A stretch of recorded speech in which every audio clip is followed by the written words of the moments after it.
Hi, welcome back to Mina's bookshelf. Today I would like to repeat the experience of the VR because I had a lot of fun doing it the last time.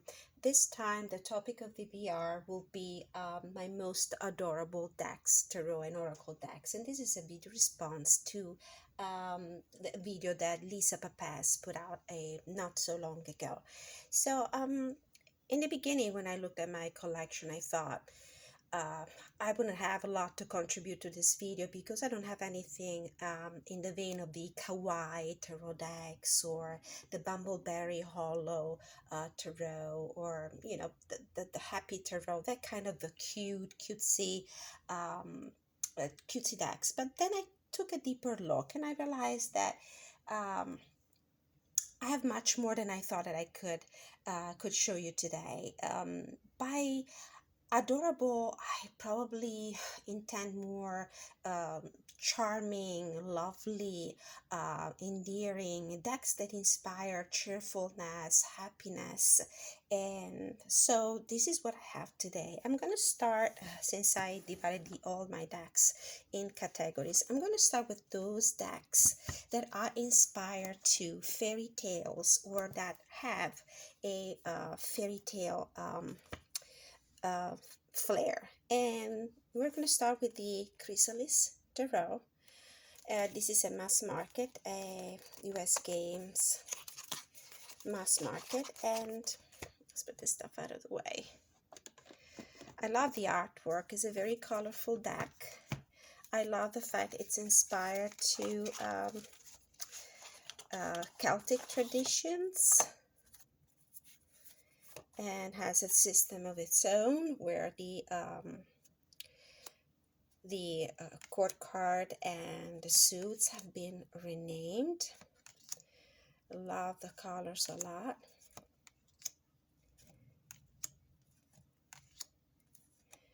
Beautiful jewel stones. There's Merlin, there's Kali.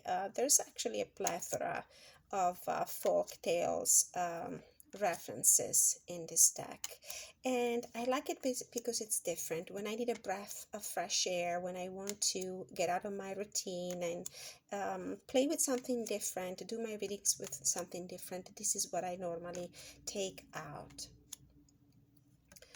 Oh, beautiful. I love these purples, these blues, these turquoise.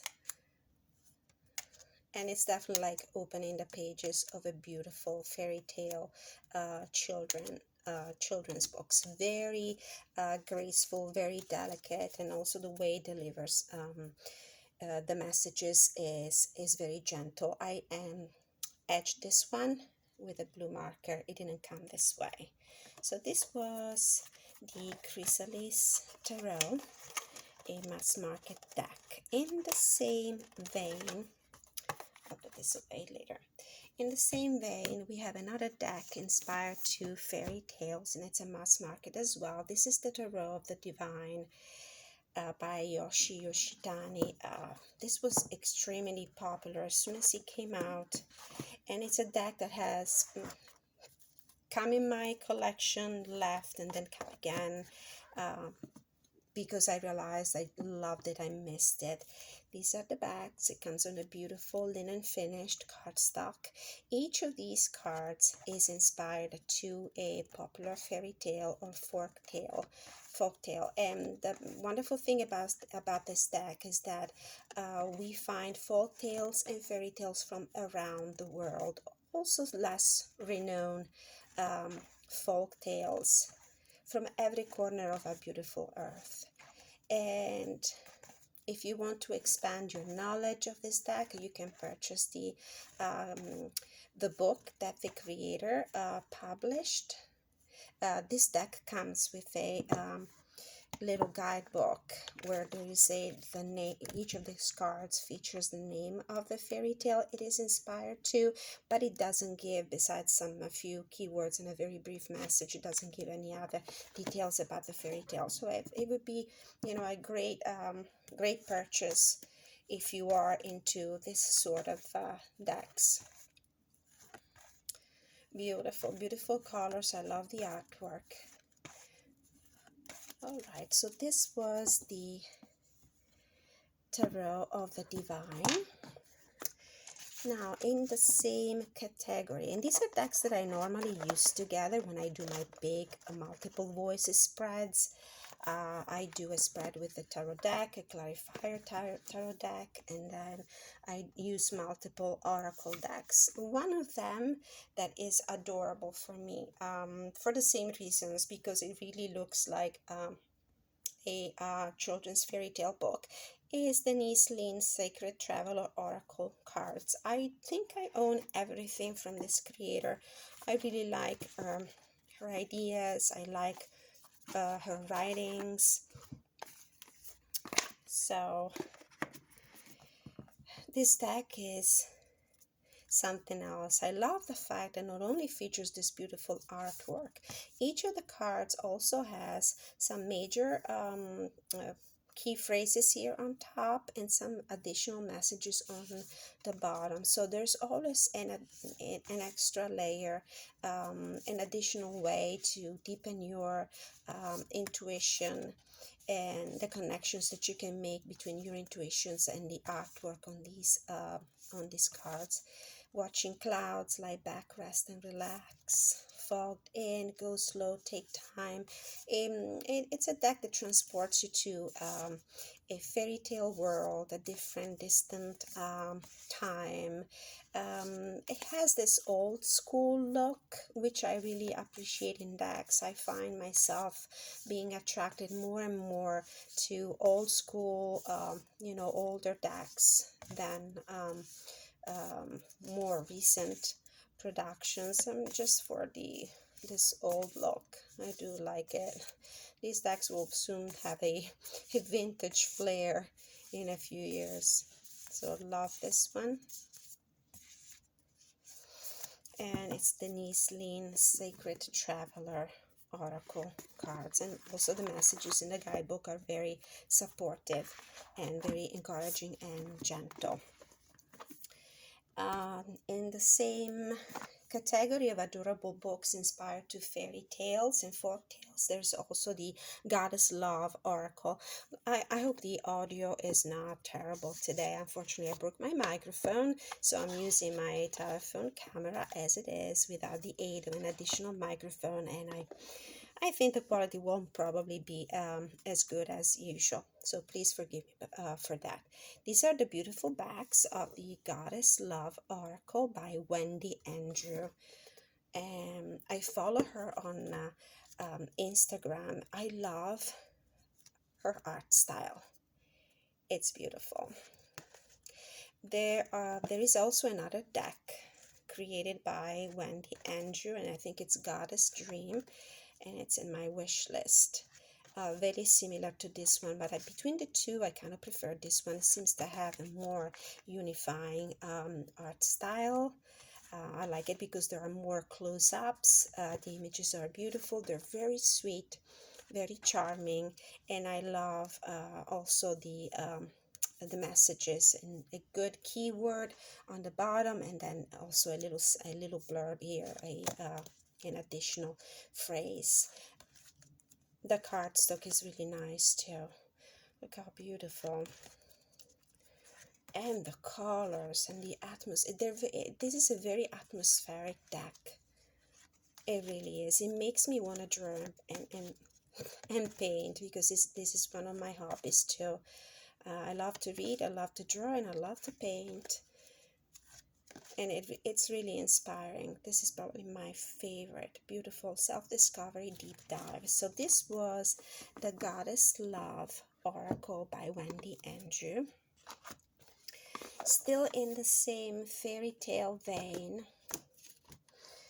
we have the Fairy Tale Oracle by Lucy Cavendish with illustrations by Jasmine Beckett Griffith. I own every deck created by Lucy Cavendish and illustrated by this creator.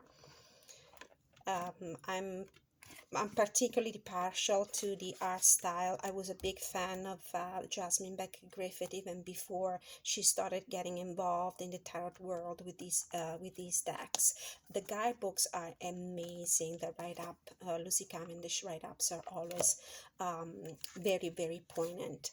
And this is a beautiful Blue Angel deck, printed on glossy cardstock, so you will see a little bit of reflection. But I like the gloss on these decks because it really makes the color even more vibrant. Each of these cards is associated with a popular fairy tale or folk tale. For example, the Little Match Girl, and there is also the association with a keyword.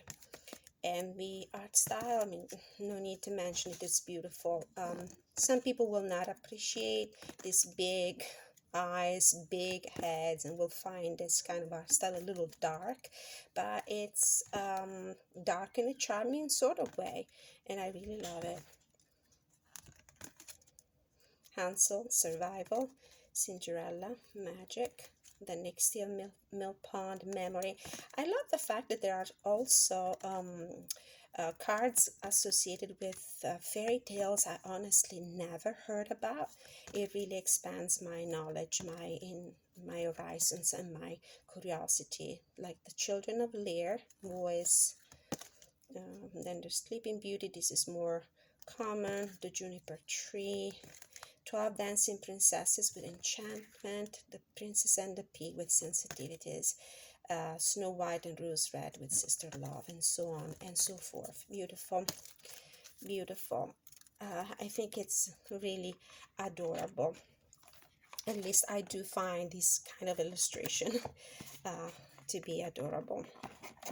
The next one I would like to include in the same category of adorable decks inspired to fairy tales is Alice, the Wonderland Oracle by Lucy Cavendish and Jasmine Beckett Griffith. A lot of people might criticize these decks because they find them to be juvenile. I think I own every deck by these two creators, two artists, and some of them are more dark, like the Light and Shadow, the Oracle of the Vampire, the Shapeshifter. Those are a little more dark, I admit that, but they are incredibly spot on. They come up in the reading as extremely clear, straightforward, insightful, and so is this one. This is probably my favorite of all the Jasmine Beckett Griffith illustrated decks, with the write-up by Lucy Cavendish.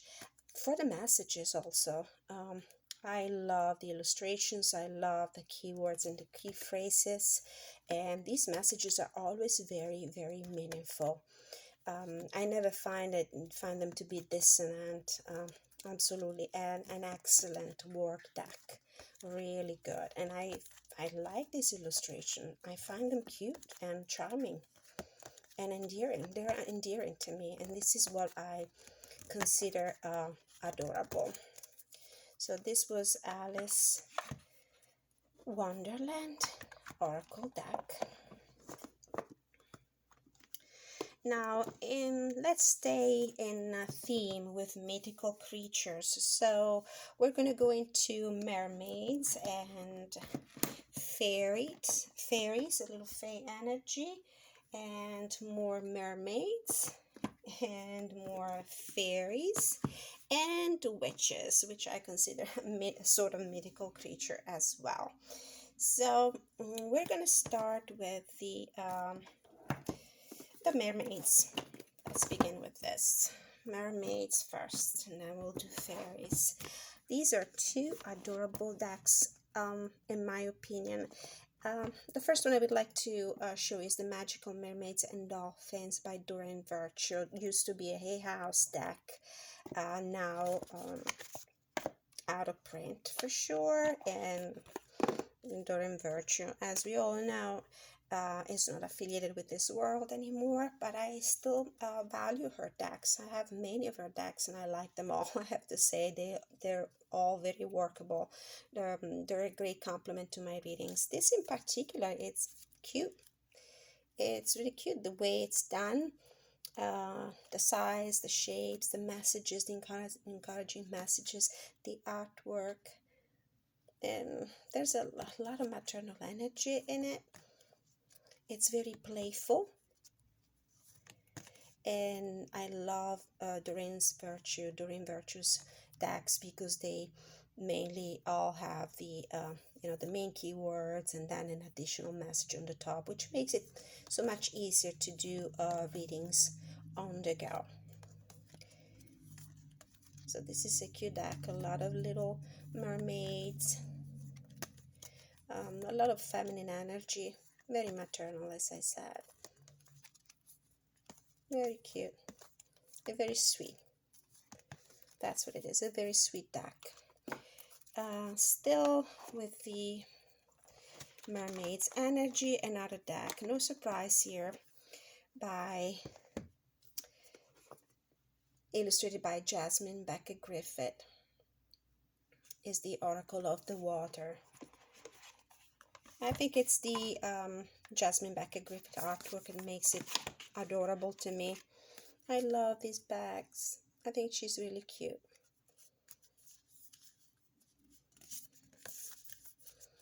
And the messages too, as for all the other decks illustrated by this artist or written by Lucy Cavendish, although this one is not. This is by Amber Logan and Cacina Micheletto. The messages are beautiful. Great readings with this deck. This one, unlike the other two by Lucy Cavendish, don't offer an additional set of keywords or a phrase or a blurb. They only have the name here, the name of the card. It's kind of a little more difficult to read them without using the guidebook, but reading the guidebook, it's really a great bonus, because the messages are very the expanded messages are very insightful. And I think this deck is very cute, sometimes in a dark way, like this one. Mermaid with a Black Sea Serpent. Alchemical Seas. Very nice, really charming. So this was the Myths and Mermaids, Oracle of the Water. There will be another video coming up very soon about the decks that I've been working on throughout the spring and the summer season, and that will be part of it, because I've been working with a lot of mermaid ocean energy. Now let's move to a different kind of mythical creatures, this time with the fays. This is the Mystic Fairy Tarot by Linda Ravenscroft and text by Barbara Moore. It's a Llewellyn deck. Beautiful chunky guidebook, and it really looks like a fairy tale book. The interesting peculiarity about this deck is that the 4 suits and the major arcana are organized in such a way to follow a storyline that brings a group of fays and fairies throughout their enchanted world on a specific mission. So it makes sense to take a deeper look at the guidebook, because it will be easier for you to understand the artwork and some choices that the creator has made. There will be a lot that will need to be explained, and if you follow the storyline from the guidebook, it will be easier for you to appreciate this deck.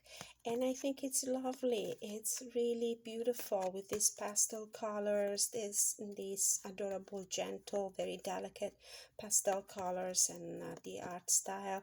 Look at this one. I love it. For me, this is a seasonal deck. If I want to work with some fairy energy, I also have Doreen Virtue's fairy deck, and that has more of a colder seasons vibe. And this is for the spring and the summer, and I think it's adorable. I love this moon card. It's beautiful.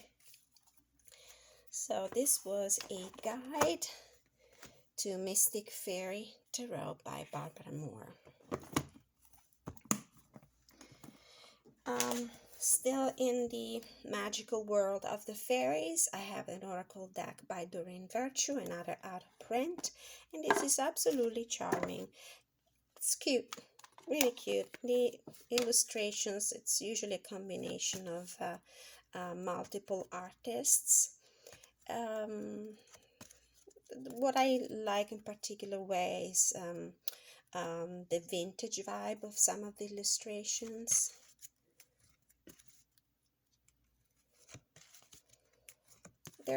Some of them are photo manipulated, others are paintings, and I think they're cute. I like this deck. Deeper than you might think it is. You might think it's a light-hearted, very silly, very superficial, shallow deck. It really isn't.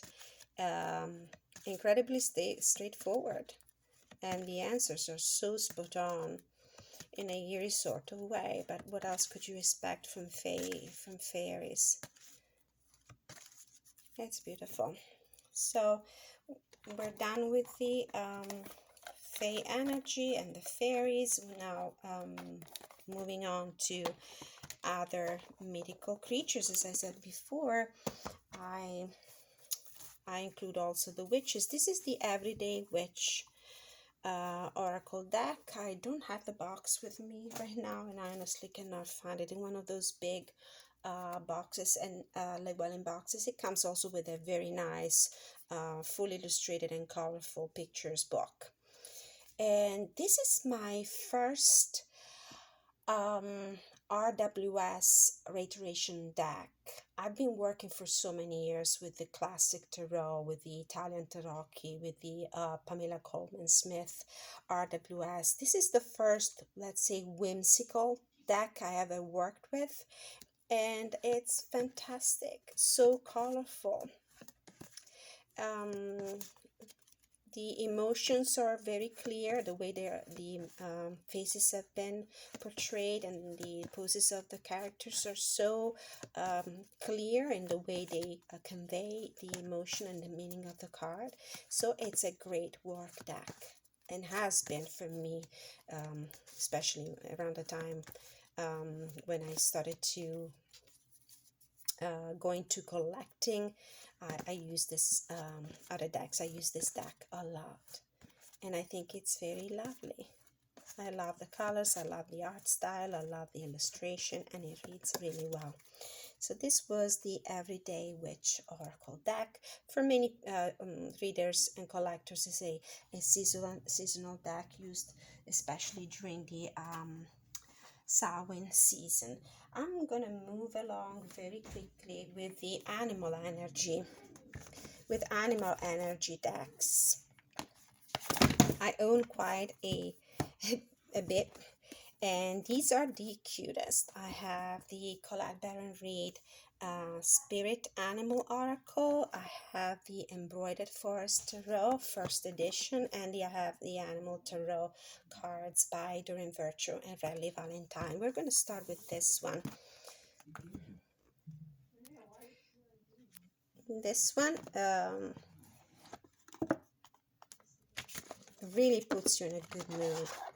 It's sweet and adorable, and it's great for less expert readers because it provides also the interpretation of the cards in this blurb on the bottom, and the illustrations are super cute.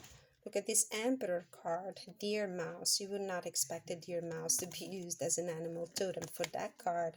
Look at this Abyssinian cat for the 2 of autumn. Each of these suits is associated to a season rather than an element, but it's pretty easy to get used to them. The artwork is sweet, really sweet. Okay, so this was, oh, look at the backs. I forgot to show these beautiful backs. This was the Animal Tarot cards by Doreen Virtue and Bradley Valentine. Now, still in the Animal Kingdom, I have this very unique and adorable deck. This is the Embroidered Forester Tarot first edition. There's a second edition available on the market. This is an indie deck. The creator is based in the UK. I haven't upgraded my my deck with a second edition because I actually like this old style bordered kind of deck. The new edition doesn't have any borders, but it remains the same in the artwork. The peculiarity of this very charming little deck is the fact that these are not paintings or pictures or vectographic art or anything that is manipulated, created or computerized. These are embroidery. This is the work that this incredible talented creator has embroidered on canvas. She embroidered each and every one of the cards. Isn't that fantastic and rather unique? I don't think anybody else has tried anything like this. Each of these suits is associated to a creature, I think, to an animal. The foxes are wands, the bees are swords. Then we have the swans for cups, and what's the hares, bunnies for pentacles. It's an adorable deck with this metallic gilding edges, and the cards are so cute. These are beautiful. I don't use this deck that much. It's more of a collection piece with me, but you can read even if you're not a seasoned reader. It's a workable deck. The other one in the animal kingdom with animal energy and spirit animal totem is the Colette Baron Reed, the Spirit Animal Oracle. This is my first animal deck, and I think it's probably one of the ones that I will treasure the most, even if I don't use them as much as I used them in the very beginning. There is something about the way the animals are portrayed with these decorations and jewels and garlands and flower garlands. Look, even the rhino spirit overcome any obstacles. It's a charming card. Look how beautiful this one.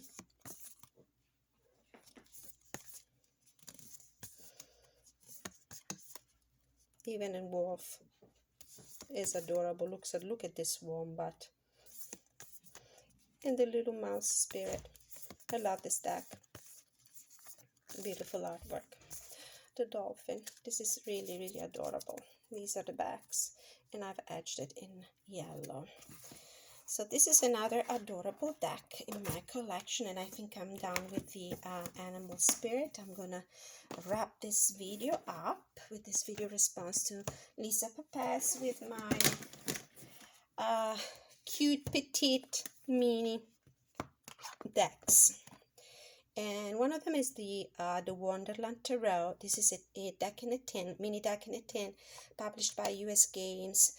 The standard size edition of this deck, unfortunately, is not available anymore, and it's so hard to find, but I'd love to own a copy at some point in the future. They're inspired to the original Danielle's illustrations for the novels, Through the Looking Glass and Alice in Wonderland. So this deck has a very nice vintage feel. The suits have been renamed. We have hats for cups, pepper shaker for wands, I think, oysters for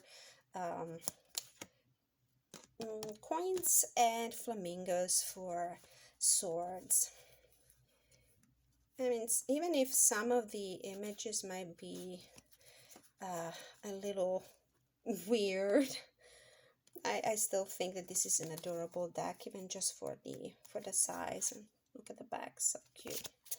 I would love to have more decks in a tin suit. They're so much easier to carry with you when you leave the house and you still want to bring some of this mystical tools with you. The other one is the White Sage Tarot that could have been part of the other category, the animal spirit. This is another deck that used to be an indie deck in its original standard size, and then it was picked up by US Games and reduced in dimensions, and it's a little bit pippish, as you can see, the peculiarity is that every card is associated to a chakra point, and with the chakra energy, and it's adorable because it features elephants, owls, a sloth. I love elephants. I love to see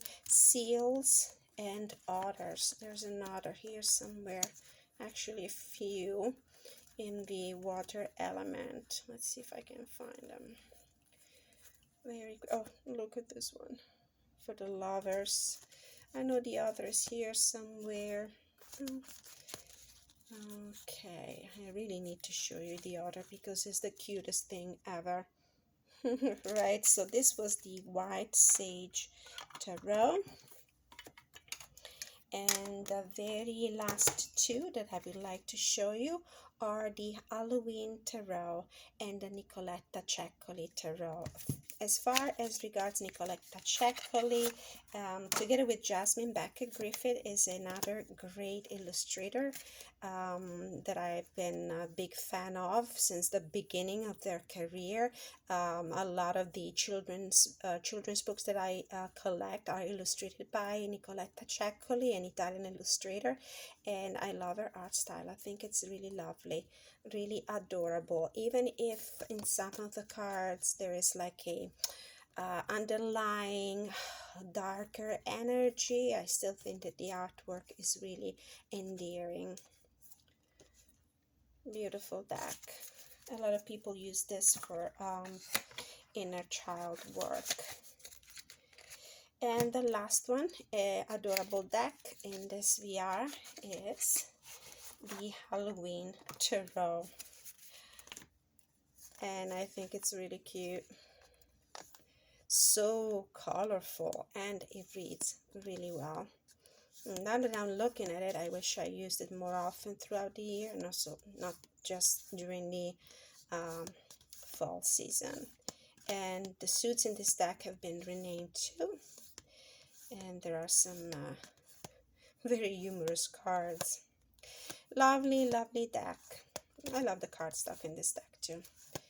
Alright, so this was my collection of adorable decks. I have a little bit of everything. I have mythical creatures, I have animal totems, I have mythical creatures.